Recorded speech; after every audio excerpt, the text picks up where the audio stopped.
Recebi aqui uma resposta do pastor Jonas Madureira em relação a uma compreensão que eu tinha de que ele cria na mortalidade da alma.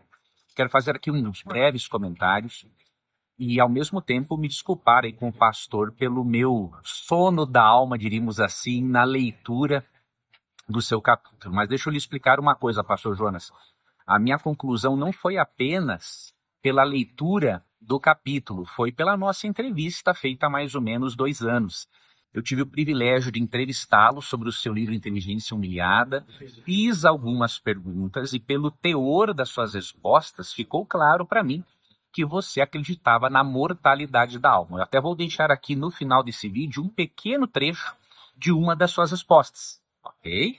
Para você perceber que eu posso realmente ter sido uma alma sonolenta, mas nesse caso o pastor foi uma alma contraditória.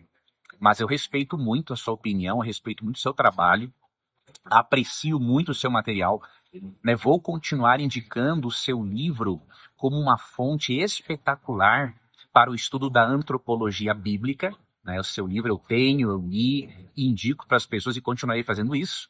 Só que eu tenho que expressar aqui a minha opinião de que há uma contradição, né, no fato de o pastor defender, revitalizar a compreensão de certos conceitos bíblicos antropológicos.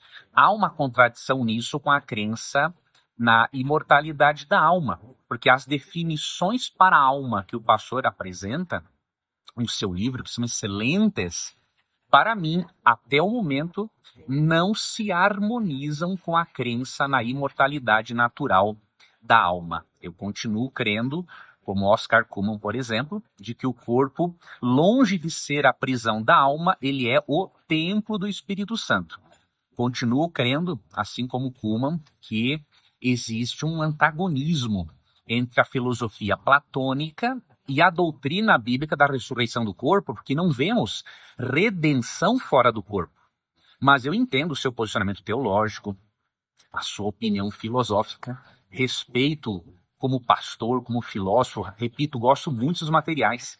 Mas eu tive razões ali para, diríamos assim, ser uma alma sonolenta ao compreender esse assunto, tanto pelo que eu li, mas especialmente pela nossa entrevista. Tá bom? Então fique bem claro aqui que o pastor Jonas não defende, então, a mortalidade da alma, apesar de ele apresentar no seu livro conceitos antropológicos acerca da natureza humana que impedem realmente um cristão que mergulha no assunto de forma mais profunda a aceitar a hipótese de uma sobrevivência fora do corpo. Tá? Espero ter esclarecido. Que Deus abençoe não só os internautas, mas também o pastor Jonas no seu rico e abençoado ministério. Uma coisa, pastor, com esta compreensão que você teve nos seus estudos da antropologia humana, por exemplo, de que o homem ele não tem uma alma, ele é uma alma, você encontrou alguma resistência na igreja para pregar sobre isso, já que na maioria do nosso meio cristão e evangélico, os nossos irmãos são dualistas em relação a alma e corpo? Sim, eu acho que a gente sempre tem que explicar a questão, porque a gente tem que lidar sempre com duas coisas, né? Uma é a tradição do ensino teológico que a gente recebe ao longo da história da igreja, e outra coisa é a nossa pesquisa o tempo todo das escrituras para poder colocar a tradição mesmo no único tribunal que ela poderia estar, que é o da escritura. Como nós somos protestantes, a Bíblia está acima da tradição. Então, é a tal da distinção, a famosa distinção, né, entre a regra que regula e a regra que é regulada. Norma normans, norma normata. O que isso significa? Significa que a gente tem doutrinas que são reguladas e doutrinas regulantes. A doutrina regulante é sempre a escritura. A doutrina regulada é aquela que é controlada pela doutrina regulante, que é a escritura. Então, toda doutrina regulada, ela precisa estar sempre respaldada pela escritura. A gente não pode acreditar numa doutrina só porque ela foi passada de tradição para tradição. A gente precisa ter sempre as Escrituras no nosso horizonte como aquilo pelo que Deus nos ensina, nos fala, etc.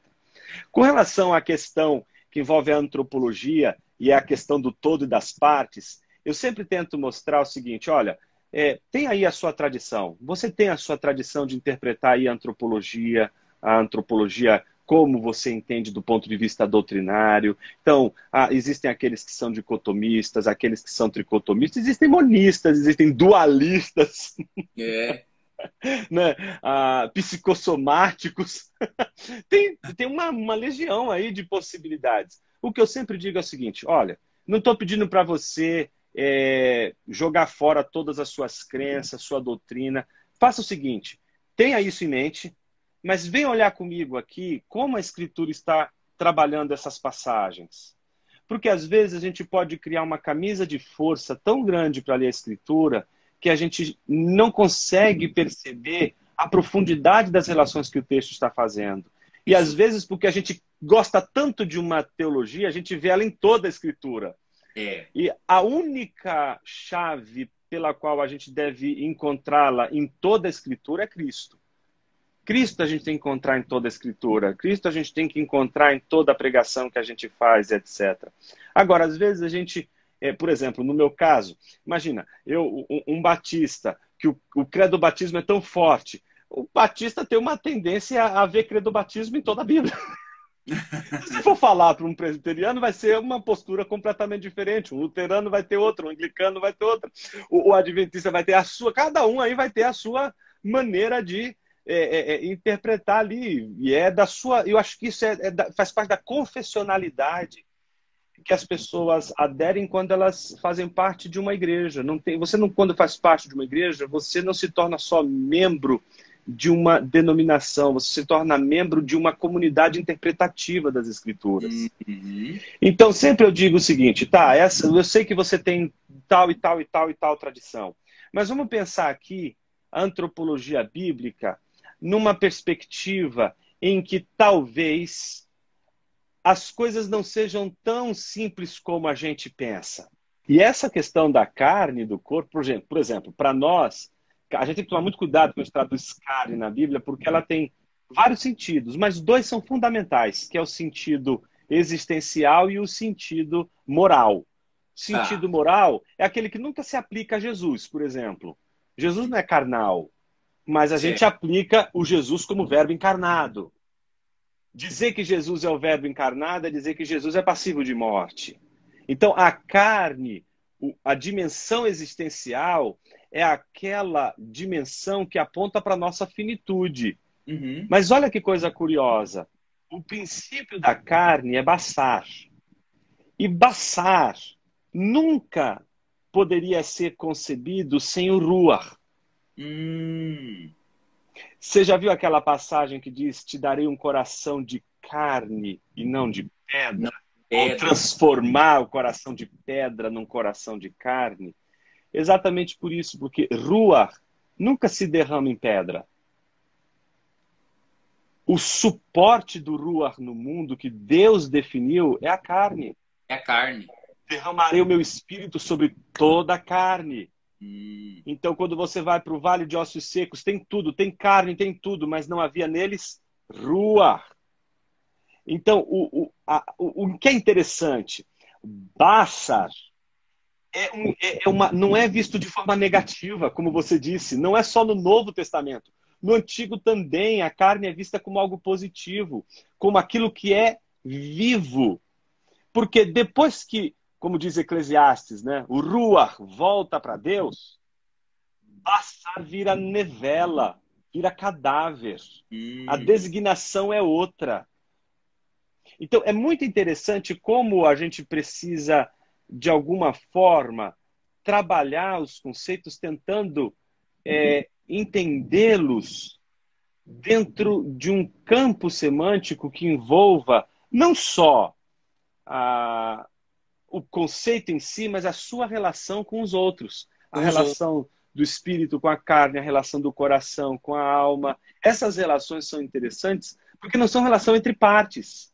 São todas elas relações do todo que o homem é, do todo que o ser humano é. Excelente, pastor. Nossa, eu gostei muito, pastor, dessa sua obra. Esse capítulo me chamou muito a atenção, especialmente por você não apresentar uma visão dicotomista ou tricotomista do ser humano,